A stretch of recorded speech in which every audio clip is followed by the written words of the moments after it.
Bismillahirrahmanirrahim.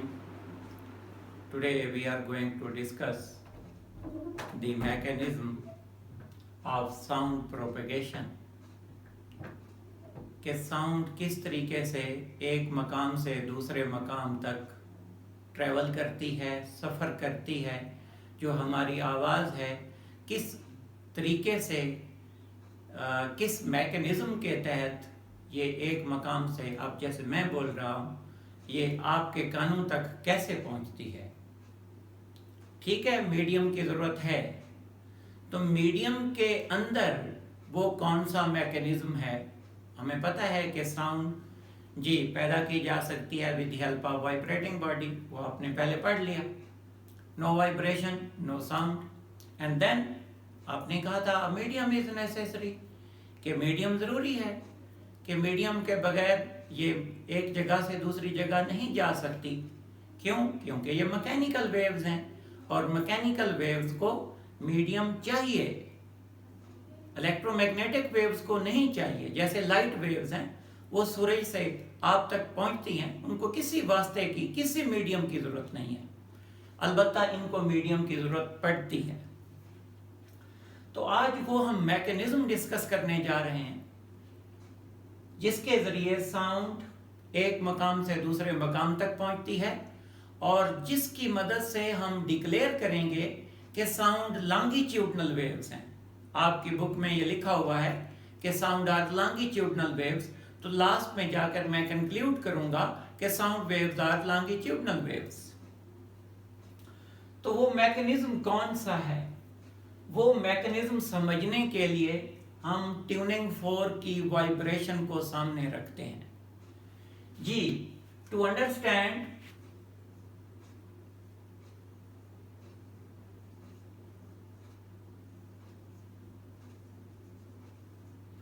the mechanism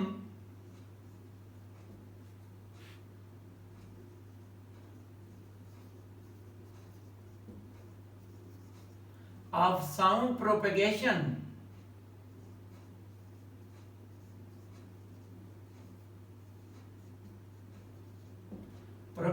of sound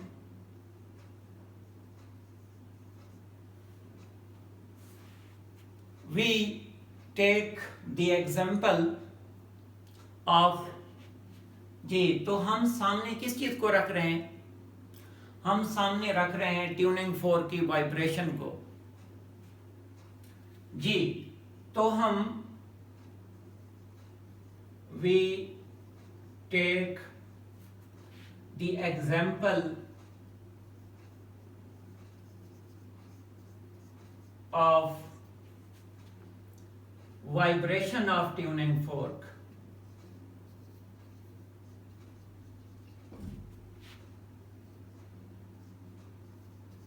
बता चुका हूं ट्यूनिंग फोर्क होता क्या है।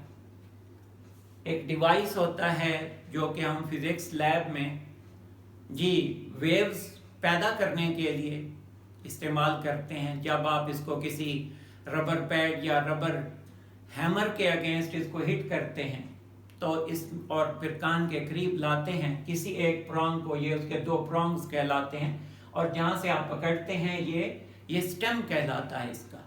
तो जब आप इसको हिट करते हैं रबर की किसी चीज़ के साथ और इसको कानों के करीब लाते हैं तो आपको वाइब्रेशन सुनाई देती है, और इसके ऊपर इसकी एक पर्टिकुलर फ्रीक्वेंसी होती है जो इसके ऊपर प्रिंटेड होती है, लिखी हुई होती है। किसी के ऊपर 256 हर्ट्ज लिखा होता है, 256 हर्ट्ज जी, 512, तो इस तरीके से 380 मुख्तलिफ किस्म की फ्रीक्वेंसियां होती हैं जो इसके ऊपर प्रिंटेड होती हैं। To understand the mechanism of propagation of sound, we take the example of vibration of a tuning fork। A tuning fork, एक ट्यूनिंग फोर्क की एग्जांपल को सामने रखते हैं। अब इसमें मैं कुछ स्टेप्स डिस्कस करूंगा जिसकी मदद से मैं आगे चलूंगा। तो इसमें मैं स्टेप नंबर 1 जी, स्टेप नंबर 1,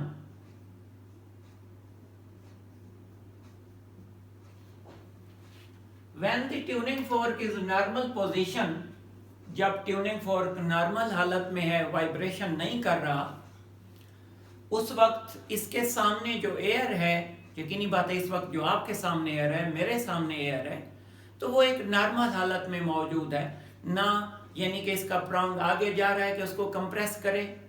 जी जी, when the tuning fork is not vibrating, when the tuning fork और ट्यूनिंग फोर्क का राइट प्रॉन्ग मैं सामने रख रहा हूं, इसका ये दायां वाला जो प्रॉन्ग है ये यहां मैंने बनाया हुआ है, तो इसलिए मैं यहां पर लिख देता हूं right prong,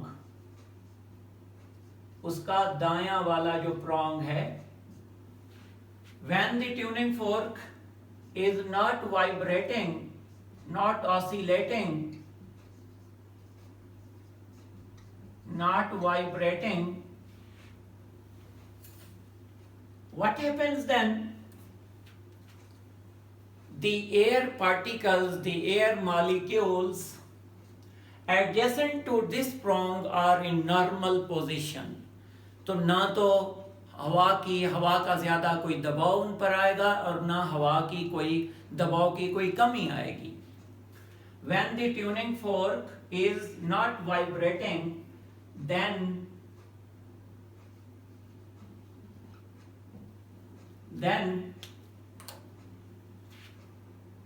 the air molecule, then the air pressure,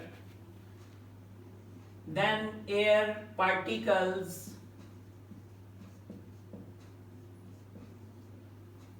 then the air particles adjacent to it, adjacent particle of layer, हवा की वो लेयर जो इसके साथ टच है, then air particle of layer adjacent to it, जो इसके साथ टच है, एडजस्ट है, adjacent to it are in normal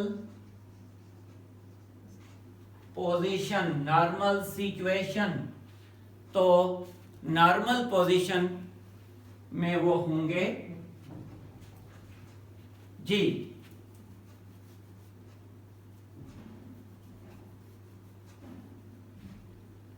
क्या है? To it are in normal position as shown in the figure. मैं फिगर भी बना देता हूं।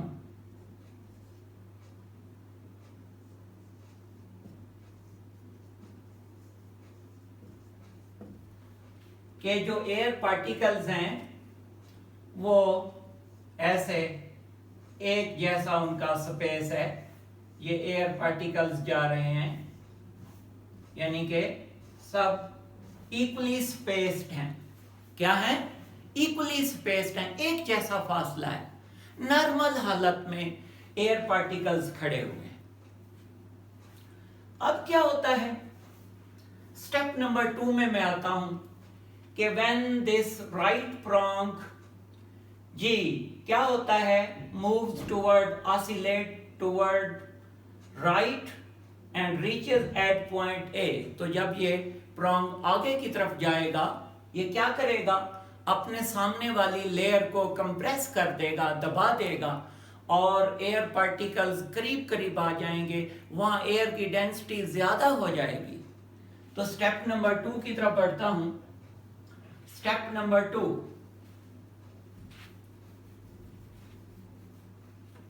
Step number 2,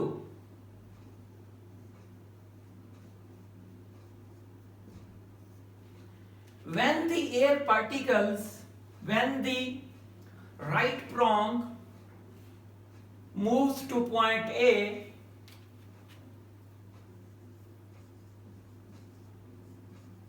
when the right prong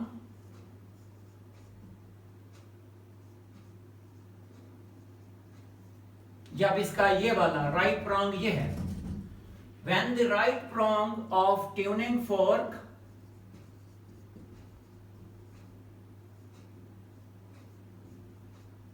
reaches to point A, what happens?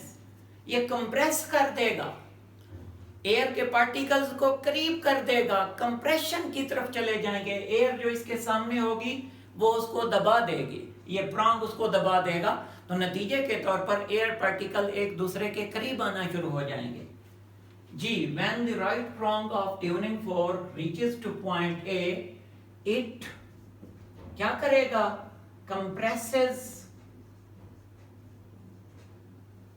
Compress कर देगा। किसको?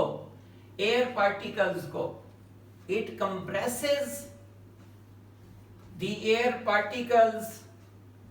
किसके एयर पार्टिकल्स को? उस लेयर के एयर पार्टिकल्स को जो इसके साथ एडजस्ट है। जी, it compresses the layer,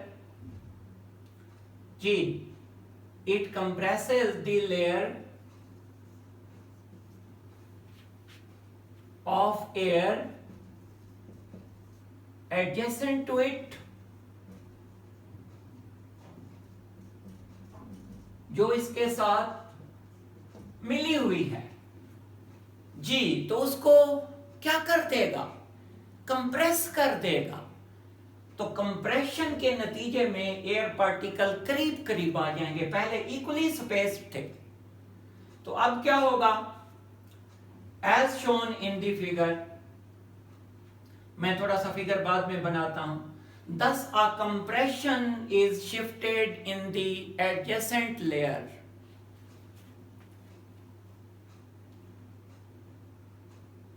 A moment later,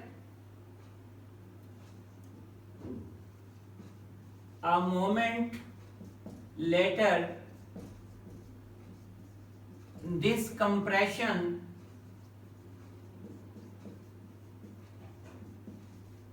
is shifted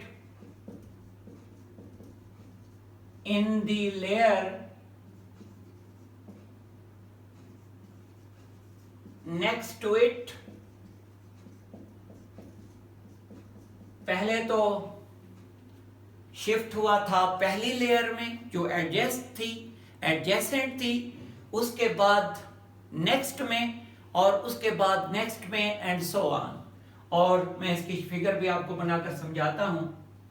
and so on, and, और इस तरीके से ये कंप्रेशन जो है ये आगे चलता जाएगा।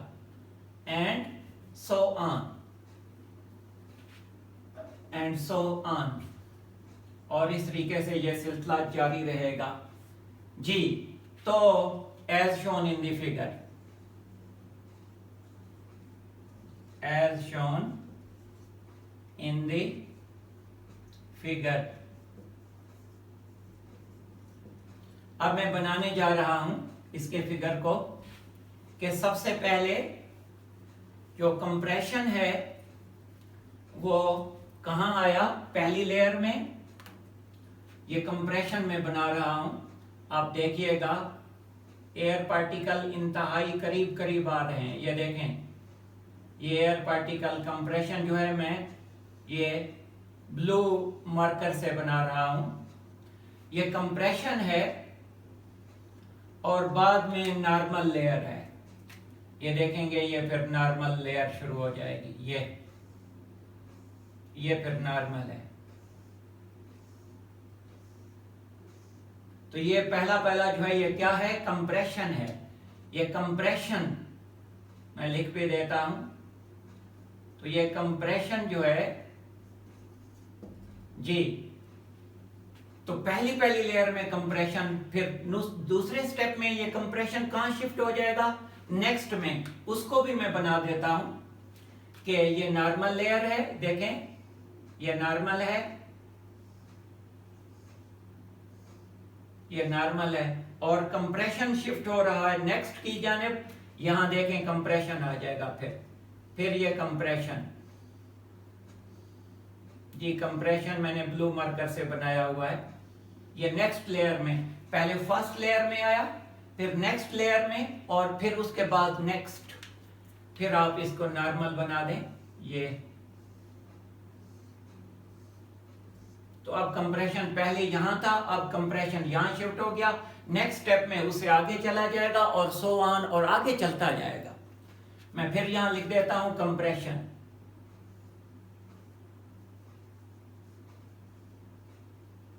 कंप्रेशन है क्या? कंप्रेशन इज अ रीजन, एक ऐसे रीजन का नाम है where air particle are very close to each other, जहां पर एयर पार्टिकल क्या हैं, एयर मॉलिक्यूल्स क्या हैं, are very close, where the density of air is greater as compare to other regions. तो दूसरे जो नॉर्मल हालत में उसकी डेंसिटी थी उसके मुकाबले में डेंसिटी ज्यादा हो जाएगी। तो ये कंप्रेशन हमारे पास आ गया।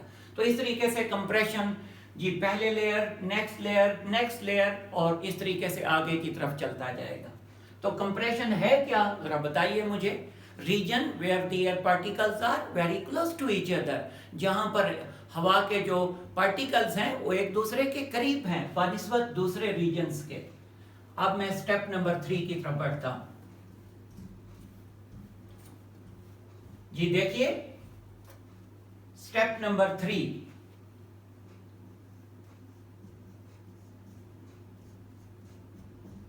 तो पहले नॉर्मल हालत में था, उसके बाद ये नॉर्मल से ए की तरफ चला गया तो इसने हवा को कंप्रेस कर दिया, और जब ए से बी की तरफ आएगा तो बल्कि ये हवा को मजीद कमी का बायस बनेगा। आगे की तरफ हवा जाएगी नहीं बल्कि हवा की कमी, हवा में कमी का बायस बनेगा यहां पर जब ये मूव करेगा ए से बी की तरफ। तो अब मैं ए से बी की तरफ आ रहा हूं, जरा गौर से देखिएगा। When the right prong of the tuning fork moves from A to B, when the right prong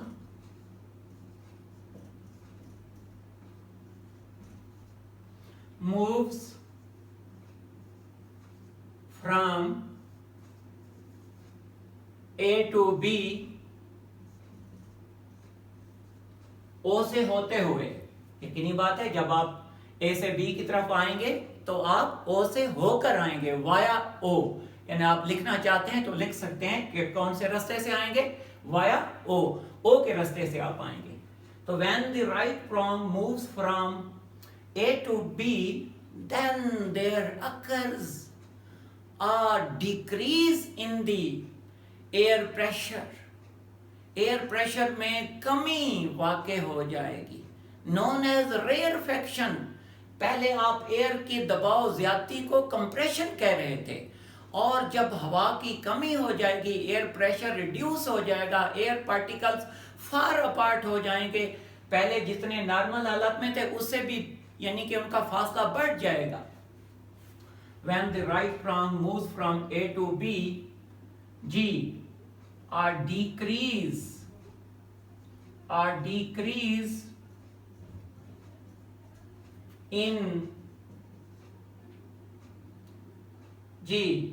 in the pressure of air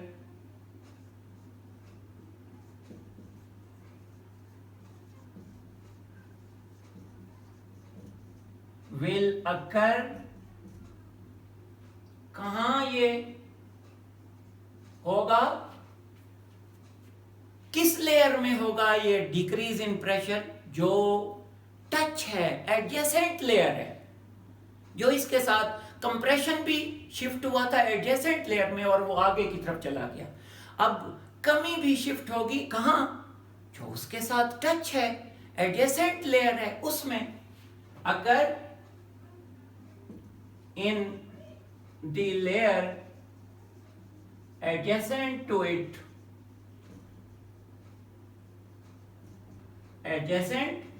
it और इसके थोड़ी देर बाद ये शिफ्ट हो जाएगा नेक्स्ट लेयर जो होगी जी, a moment letter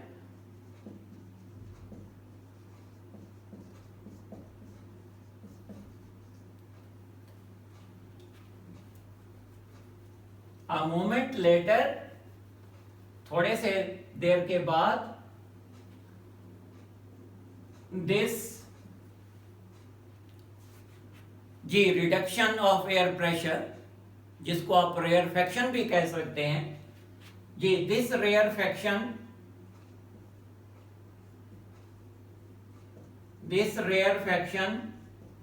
is shifted, कहां शिफ्ट हो जाएगी, to the layer next to it,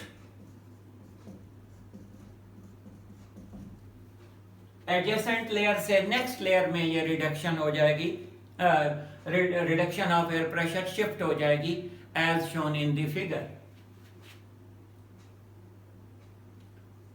as shown in the figure.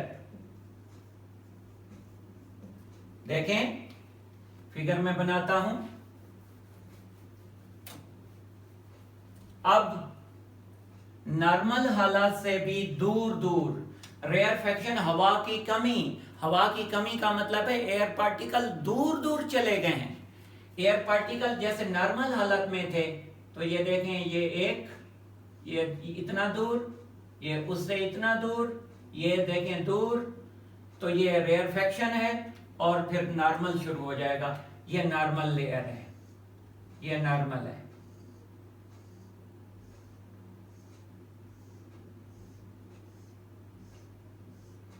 अब क्या है, इसको मैं क्या लिखूंगा, ये रेयरफेक्शन है, हवा के दबाव में कमी, रिडक्शन इन एयर प्रेशर, ये डेंसिटी ऑफ जी air is less over here, यहां पर कम है। तो व्हाट इज रेयरफेक्शन, बताएं मुझे। जैसे मैंने कंप्रेशन को डिफाइन किया था, कहा था एक रीजन, तो ये भी एक रीजन है। What is rarefaction, a region where the density of the air is less as compared to the other region in the normal condition, जो एयर प्रेशर होता है उसके मुकाबले में कमी, तो ये रेयरफेक्शन है।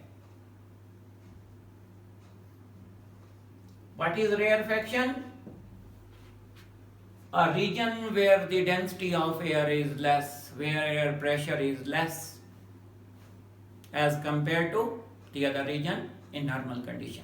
तो जो नॉर्मल कंडीशन में जो हमारे पास जो एयर प्रेशर था, अब उसके मुकाबले में कम है जी। नेक्स्ट स्टेज में ये शिफ्ट हो जाएगा उससे भी आगे, जरा देखें इसको जी। रेयरफेक्शन शिफ्ट हो रहा है आगे की तरफ, ये नॉर्मल, ये देखें ये नॉर्मल है, और एयर अब रेयरफेक्शन शिफ्ट हो रहा है यहां, देखें, और फिर ये नॉर्मल हालत शुरू हो जाएगी एयर पार्टिकल की। तो कंप्रेशन, रेयरफेक्शन आपका यहां शिफ्ट हो गया, पहले इस लेयर में, फिर नेक्स्ट लेयर में, और फिर आगे। तो रेयरफेक्शन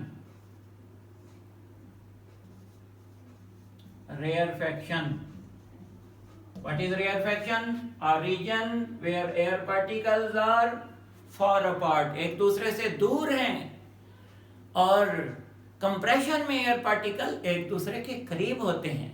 कंप्रेशन में where the air particle are very close to each other, rarefaction where the air particles are far apart, एक दूसरे से दूर हैं जी। तो ये स्टेप भी आपने समझ लिया। तो इस तरीके से कंप्रेशन और रेयरफेक्शन पैदा होते हैं। तो साउंड वेव्स क्या हैं? When these compression and rarefaction reaches to your sound, reaches to your eardrum, they vibrate your eardrum. Compression और rarefaction, हवा के दबाव में ज्यादती और हवा के दबाव में कमी जब आपके कानों पर पहुंचती हैं, तो आपको सेंसेशन ऑफ साउंड होता है। आप भी अभी बोलते हुए अपने मुंह के सामने हाथ रखें तो कंप्रेशन और रेयरफेक्शन आपको महसूस होंगे, और यही कंप्रेशन और रेयरफेक्शन जब दूसरे के कानों तक पहुंचते हैं तो उसका जो ईयर ड्रम है, कान का जो पर्दा है, वो वाइब्रेट करता है और उसको सेंसेशन ऑफ साउंड होता है जी।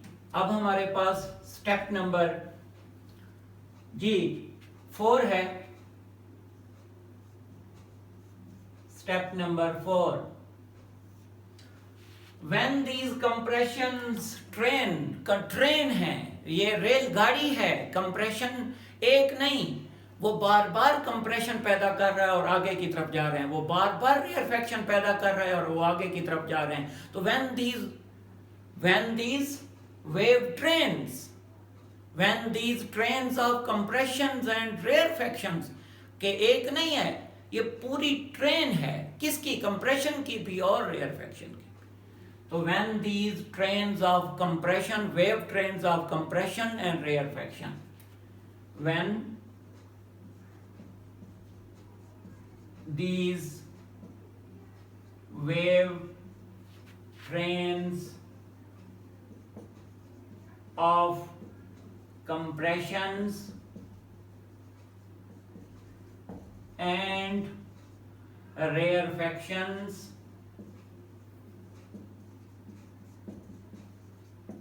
reach to the eardrum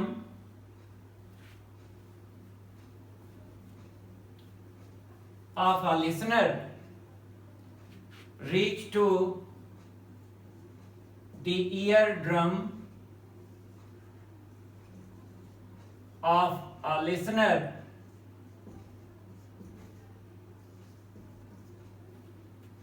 तो ये लिसनर की ईयर ड्रम पर जब पहुंचेंगे, then the sensation of sound is produced, then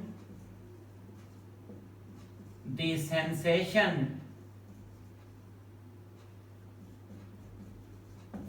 of sound is produced to him, तो साउंड का एहसास पैदा होगा उस आदमी को। ये तो मैंने मैकेनिज्म बताया, तो इसका मतलब ये हुआ कि साउंड वेव्स दरअसल कंप्रेशनल वेव्स हैं। Sound waves are also known as compressional waves. और ये क्या है, हमारे कानों तक पहुंचती हैं और कंप्रेशन रेयरफेक्शन। तो दीज कंप्रेशन एंड रेयरफेक्शन, जिनको ब्रैकेट में आप कंप्रेशनल वेव्स कहते हैं, are also known as sound waves. तो यहां पर तो sound is also known as, यहां पर मैं थोड़ा सा एक नोट करने वाली बात कि sound is known as compressional wave. तो साउंड वेव्स कंप्रेशनल वेव्स हैं। तो sound waves are known as compressional waves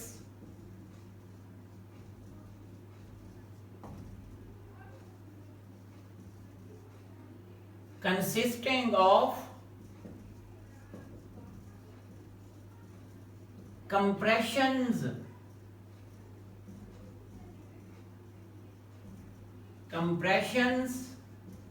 and rarefactions। आपको पता है, ये तो मैंने आपको बताया, ये कंप्रेशंस और रेयरफेक्शन पर मुश्तमिल होती हैं कंप्रेशनल वेव्स। आपको ट्यूनिंग फोर्क से भी मैंने बताया।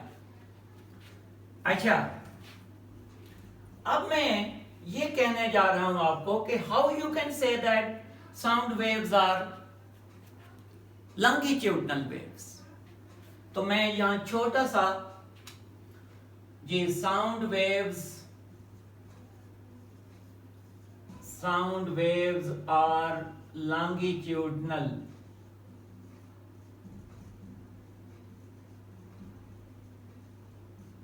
Sound waves are longitudinal। तो साउंड वेव्स लॉन्गिट्यूडनल वेव्स हैं जी। कैसे साउंड वेव्स लॉन्गिट्यूडनल वेव्स हैं, आप जरा बताएं। मैं आपको मैकेनिकल वेव्स की टाइप्स बता चुका हूं कि दो किस्म की मैकेनिकल वेव्स होती हैं, एक ट्रांसवर्स वेव्स और एक लॉन्गिट्यूडनल वेव्स। ट्रांसवर्स वेव्स कैसी वेव्स थी, पढ़ा आपने पहले कि waves in which particles of the medium oscillate और वाइब्रेट जी at right angle to the direction of propagation of wave. कि वेव जिस जाने मुंतकिल हो रही होती है, एनर्जी जिस जाने मुंतकिल हो रही होती है, पार्टिकल उसके ऊपर परपेंडिकुलरली, जैसे मैंने रस्सी को विगल किया था तो रस्सी के जो पार्टिकल थे वो एट राइट एंगल थे जिस जानिब एनर्जी शिफ्ट हो रही थी। लेकिन साउंड वेव, मैंने लॉन्गिट्यूडनल वेव्स आपको बताई थी कि हमारे पास, वहां पर भी मैंने साउंड वेव्स की मिसाल ली थी।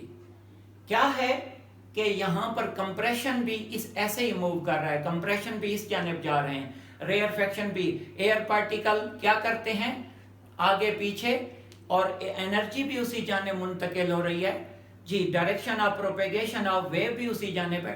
होता क्या है direction of propagation of wave? The direction in which energy is shifted, वो सिम्त जिस जानिब एनर्जी शिफ्ट होती है उसको कहते हैं direction of propagation.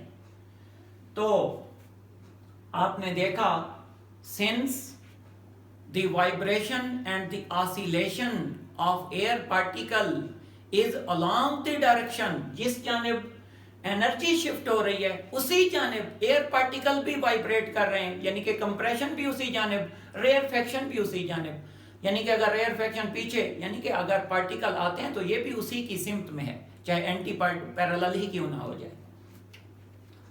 Since the air particles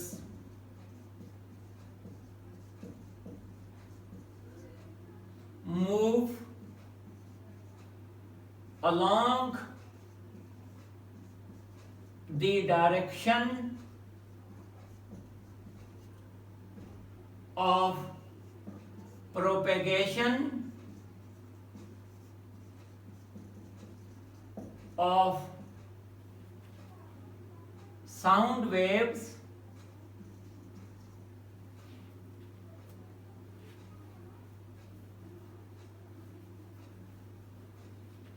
direction of propagation of sound waves जी। तो क्या है यह sound wave? Since the air particles move along the direction of propagation of sound wave, so we can call it as longitudinal wave. तो sound waves longitudinal waves कहलाएंगी। So sound waves are known as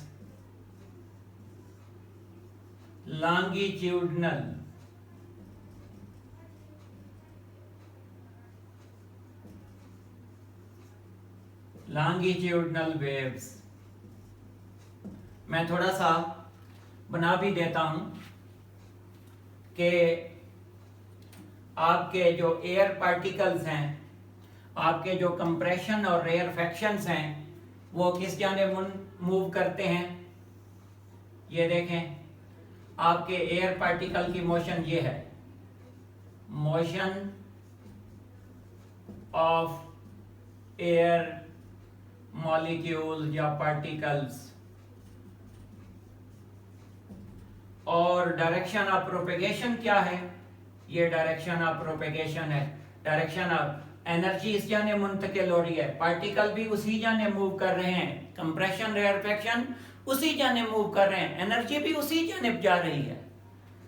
तो direction of propagation, direction of propagation,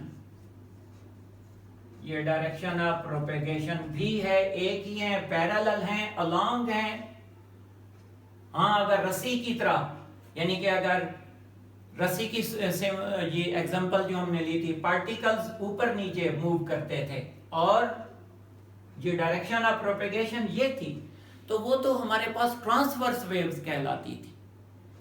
तो इसलिए मैंने लिखा, since the air particles move along the direction of propagation of sound waves, so sound waves are known as longitudinal waves। तो हमारे पास longitudinal waves कौन सी waves होती हैं? जिसमें particle of the medium along या parallel to the direction of propagation of wave हो। तो इसमें भी ऐसी सूरत हाल है, तो इसलिए sound waves को डिक्लेयर किया जा सकता है as longitudinal waves। तो sound waves हमारी क्या हैं? longitudinal waves हैं। तो आज के टॉपिक को हम यहीं तक रखते हैं। कल इंशाल्लाह अगले टॉपिक के साथ फिर हाजिर होंगे। तब तक खुदा हाफिज।